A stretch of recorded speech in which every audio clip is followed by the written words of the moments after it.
আমার যত স্বপ্ন আশা। নিজের একক অ্যালবামের সিডি আমি হাতে পেয়েছি এবং সেটা আমার বাসায় এখনো আছে।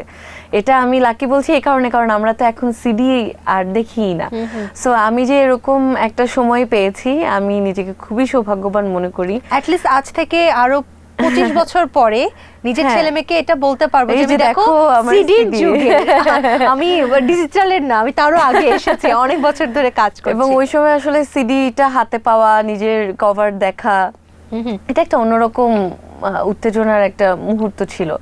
এবং সেদিন আমার এখনো ডেটটাও মনে আছে, 2015 সালের ফেব্রুয়ারির 7 তারিখ আমার অ্যালবাম লঞ্চ হয়েছিল।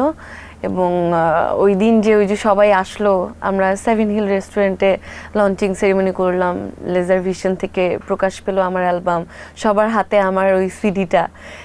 ওই মোমেন্টটা আমার কাছে এখনো স্পেশাল মনে হয়, কারণ ওটা আসলে শুধু অ্যালবামটা লঞ্চিং ছিল না, ঐশী এক্সপ্রেসের যাত্রাটা শুরু ছিল আসলে। একদম ঠিক। ঐশী এক্সপ্রেসের একটা গান শুনি। আমার যত স্বপ্ন আশা, মুঠো মুঠো ভালোবাসা দিয়েছি তোমায়, ভুলে যেও না কখনো আমায়। আমার যত স্বপ্ন আশা, মুঠো মুঠো ভালোবাসা দিয়েছি তোমায়, ভুলে যেও না কখনো আমায়।